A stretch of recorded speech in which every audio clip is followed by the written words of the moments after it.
Ինչ է առաջարկում երիտասարդներին Հայաստանի շնորհապետական կուսակցությունը։ Ողջույն, ոտքի վրա հաղորդման հերթական թողարկմանը զրուցելու ենք կուսակցության վարչապետի թեկնածու Գուրգեն Սիմոնյանի հետ։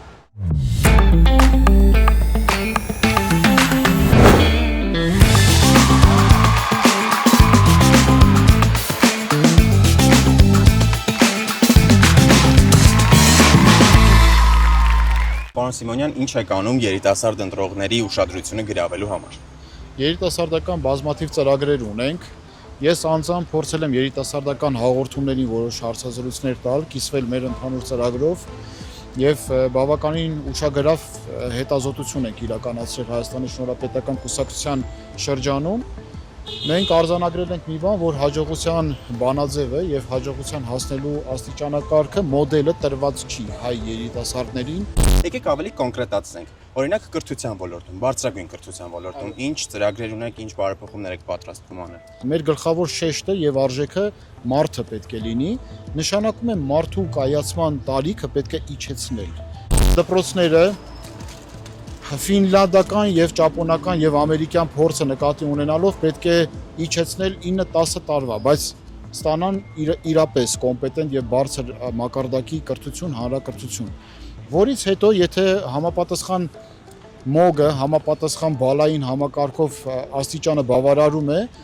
շրջանավարտը կարող է իր նախընտրած բուհում Հայաստանի Հանրապետությունում բարձրագույն ուսումնական հաստատությունում կրթություն ստանալ։ Իսկ ձեր ընտրվելու դեպքում անվճար է լինելու կրթությունը, բարձրագույն կրթության։ Բարձրագույն կրթությունը անվճար, եթե բալերով ընդունվում է, անվճար է լինում 1 տարի,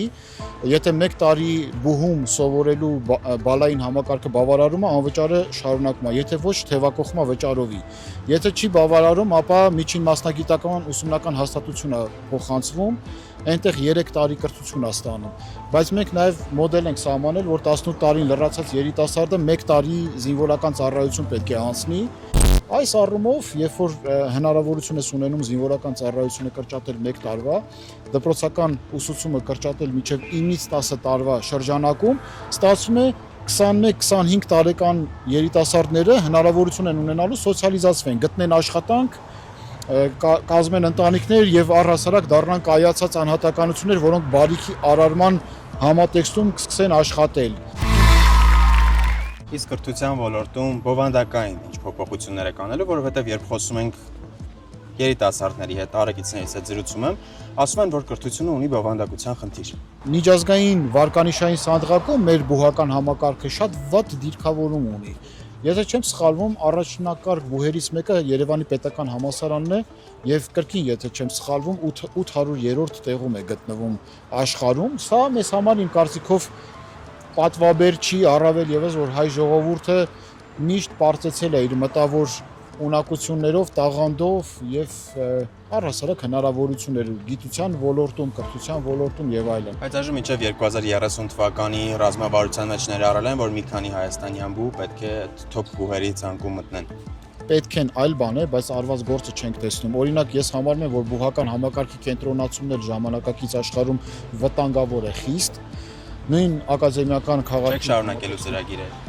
Կարելի է շարունակել, բայց ոչ ամեն բուհականի կենտրոնացնելու հանգամանքում մի ինչ-որ հետազոտական բաղադրիչ թող ունենա, խնդիր չի։ Դուք խոսում եք համակարգային ռազմավարական փոփոխությունների մասին, այսինքն ամբողջ համակարգը կարելի ասել պետք է փոխել։ Բայց դա հեշտ գործ չէ։ Այո։ Ինչպես եք պատկերացնում անցումը, փոփոխությունը, արդյոք դա իրատեսական է։ Մեր ապագա կառավարությունում մենք ունենալու ենք կրթության նախարարություն, որը զբաղվելու է հանրակրթական հարցերով, միջին մասնագիտական կրթությունով, այդ թվում նաև վերապատրաստումներով եւ ոչ ֆորմալ կրթական համակարգերով եւ նաև soft skill, այդ թեթև փափուկ հմտություններ, այո։ Իսկ անցումը ինչպես եք պատկերացնում, որովհետեւ ինքը մի ամբողջ համակարգից անցնել նոր ավելի այլ համակարգի, այլ պրոֆիլով։ Կառուցվածքային բարեփոխումների միջոցով բացառապես եւ դա մեր առաջնային վճիռներից մեկն է լինելու հաղթանակի պարագայում մեր առաջին որոշումը լինելու է Հայաստանի Հանրապետության կառավարության նոր կառուցվածքը, երկրորդ որոշումը արժանիների նշանակումը հայեցողական պաշտոններում,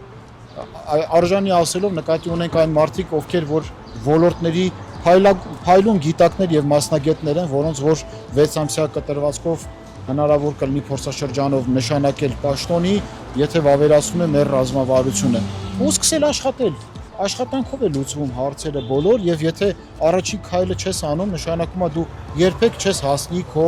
ուղենշած անջրպետին, քո ուղենշած նպատակին։ Առաջին 3 քայլը, որ անելու եք կրթության բարեփոխման համար, երբ ընտրվեք։ Կառուցվածքային բարեփոխումների միջոցով սուպերնախարարությունը դադարելու է լինել սուպերնախարարություն, գիտության կոմիտեն, կառավարության առընթեր մարմին է լինելու, սպորտը կրկին, որոնք վերահսկիչ ֆունկցիաներով են օժտված լինելու եւ կառուցվածքային բարեփոխումներով պայմանավորված որդեգրելու ենք մեր ռազմավարությունը։ Մենք ունենք նաեւ ծրագիր Հայաստանի Շնորհապետական Կուսակցությունը որդեգրել է մի մոտեցում, որ հանրակրթության մոդելը պետք է սիմետրիկ լինի եւ նույնությամբ պետք է կրկնօրինակի բոլոր դպրոցները հանրապետությունում։ Էական չի, որտեղ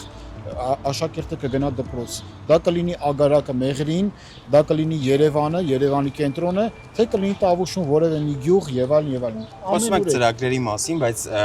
ամեն դեպքում հրապարակված, թղթային տարբերակով ծրագիր չկա, ինչու չկա։ Ծրագիր ունենք մենք եւ հրապարակել ենք, պարզապես վերջնական ծրագիրը ուզում էինք պատկերային տեսքով անել, անիմացիաներով, գեղեցիկ գրքի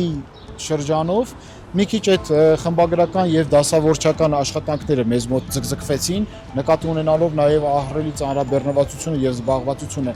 Բայց ծրագիր թղթով 6 ամիս առաջ ես հրապարակել էի, ստիպված եմ լինելու կրկին նորից էլի նույնը հրապարակեմ, մինչեւ որ վերջնական գրքույկը պատրաստ կլինի։ Նորամուծություն էինք ուզում անենք եւ ձգձգվեց մի քիչ։ Վերադառնալով երիտասարդների համար նախատեսված ծրագրերին, ինչ եք անելու մարզային կյանքը ակտիվացնելու համար, որովհետև երիտասարդները հաճախ բողոքում են, որ նախ մարզային տրանսպորտը լավ չի աշխատում, հետո մարզերում այլ ենթակառուցվածքներ չկան, զբաղմունքի տեղեր չկան, չեն կարողանում այնինչ ուզում են գտնել մարզում եւ ստիպված գալիս են Երևան։ Ինչպես եք ակտիվացնելու մարզային կյանքը։ Պետք է ձևավորել երիտասարդական ակումբներ, պետք է ձևավորել ենթակառուցվածքներ, որտեղ դպրոցահասակները կկարողանան ներգրավվել արտադպրոցական ժամերում, իրենց հետաքրքրող ոլորտներում փափուկ հմտությունների փոխանակման, օլիմպիադաների, այլ զբաղվածությունների, խմբակների ձևավորման համար, նաև ստեղծագործական աշխատանք իրականացնելու համար։ Պետքեները լավ են հնչում, իսկ ինչ երաշխիք կա, որ գործնականում դրանք ինչպես շատ ծրագրեր խոչընդոտների չեն հանդիպելու, իրացվելու են եւ կարելի է ասել ձեր ասացի պես են լինելու, ինչպես որ հիմա նշում եք կետերով։ Խոչընդոտներ միշտ են լինում, խոչընդոտների հաղթահարման կարևորագույն բաղադրիչները կառուցվածքներն ու անձիկ են։ Եթե կառուցվածքային փոփոխություն ես իրականացնում եւ աստիճանակարգային հորիզոնական կապը ապահովում ես ճիշտ այնպես, որպեսզի գերատեսչությունները կարողանան մեկը մյուսին վերահսկեն եւ ճիշտ անձանց մասնագետների ես ներգրավել process-ներին, ապա այդ խոչընդոտների ռիսկայնության մակարդակը շեշտակիորեն նվազում է։ Մենք ինչի չենք արձանագրում Հայաստանի Հանրապետությունում շեշտակի աճ, աշխատանքների տեսակարար կշռի ավելացում, որովհետև կառուցվածքային դիսբալանս ունենք եւ ներգրավված չեն պրոֆեսիոնալներ մեծ հաշվով։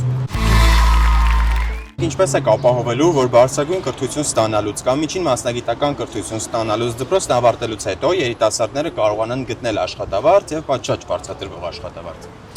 Հայաստանի Հանրապետությունը պետք է չսահմանափակվի միայն Հայաստանի Հանրապետության ներքին շուկայի մակարդակով, մեր մասնագիտական շուկան պետք է պատասխանի միջազգային ստանդարտներին։ Եթե բուհական համակարգը բարեփոխումների է ենթարկում եւ մասնագիտական ու միջին մասնագիտական կրթությունը պատշաճ է տրամադրում, երիտասարդը հնարավորություն է ունենում աշխատանքի առումով իրացվել ցանկացած այլ վայրում։ Նշանակում է Հայաստանի Հանրապետությունում ստեղծված բարիքներ մրցունակ կլինի համաշխարհային ստանդարտներին համապատասխան։ Ստացվում է, որ գլոբալացվող աշխարհում, երբ որ տեղեկատվական տեխնոլոգիաները այսքան տարածված են, աշխարհը փոքրացել է, հնարավորություն ունես դու կապ հաստատել ցանկացած վայրում, ցանկացած երկրում բնակվող գործընկերների հետ, դու Հայաստանի Հանրապետությունում էլ իզորու կլինես, բարի կարարես, ծառայություն մատուցես, դրա շահույթը ստանաս գլոբալ մակարդակում։ Բայց դա մեծ ծավալ է ենթադրում, այսինքն շատ աշխատատեղեր կան, որ կարելի է օրինակ Հայաստանից աշխատել արտերկրի համար։ Միանշանակ, բայց ոչ արտերկրի համար, ձևավորում ես հարկային եւ մաքսային համապատասխան իրավիճակ Հայաստանի Հանրապետությունում, կարելի է դասել նաև ջերմոցային իրավիճակ, որտեղ որ կազմակերպությունները կծաղկեն, կբարգավաճեն, դուք կտեսնեք կարճ ժամանակահատված հետո ինչքան համաշխարհային հսկաներ կլինեն, որ կգան կներգրավեն Հայաստանի Հանրապետության ներքին տնտեսական իրավիճակներին։ Երկրորդ ճանապարհն էլ կա, ներգրավեք Սփյուռքին։ Սփյուռքը արդեն ունի կապեր, արդեն ունի ենթակառուցվածքներ աշխարհով մեկ, եւ դա հնարավորություն կտա, որ Հայաստանի Հանրապետությունում երիտասարդները եւ առհասարակ իրացված անհատներն ու քաղաքացիները կարողանան իրաց պրոդուկտը ոչ միայն իրացնել տեղում, այլ նաեւ արտահանել դուրս։ Առաջնահերթ պայմաններից է բնակարան ձեռք բերելը։ Ներկայումս շուկան ուսումնասիրելով եւ միջին աշխատավարձ ուսումնասիրելով բնակարան ձեռք բերելը այնքան էլ հեշտ process չէ։ Բնակ ապահովման ծրագրեր ունեք երիտասարդների համար։ Անշուշտ, եւ բացի այդ, ես ձեզ ասեմ, որ Հայաստանի Հանրապետությունում բնակ ֆոնդի 80%-ը բարոյապես մաշված է, դրա մի որոշ հատվածներ անգամ ֆիզիկապես մաշված է։ Մենք ուզենք թե չուզենք բնակ ֆոնդի թարմացումներ պետք է անենք, որտեղ խորհրդային ժառանգությունը այլևս չի կարողանում ապահովել 21-րդ դարին հարիր իրավիճակ եւ պայմաններ։ Այս առումով ես կարծում եմ, որ Հայաստանի Շնորհապետական կուսակցությունը հնարավորություն ընձեռելով սոցիալիզացվել Հայաստանի Հանրապետության քաղաքականությանը կստեղծի հիմքեր նաեւ պետական օժանդակությամբ։ Շնորհակալություն։ Զրուցում ենք Հայաստանի Շնորհապետական կուսակցության վարչապետի թեկնածու Գուրգեն Սիմոնյանի հետ։ Իսկ դուք միացեք մեր YouTube-յան ալիքին հաղորդման մյուս մասերը բաց չթողնելու համար։ Կհանդիպենք։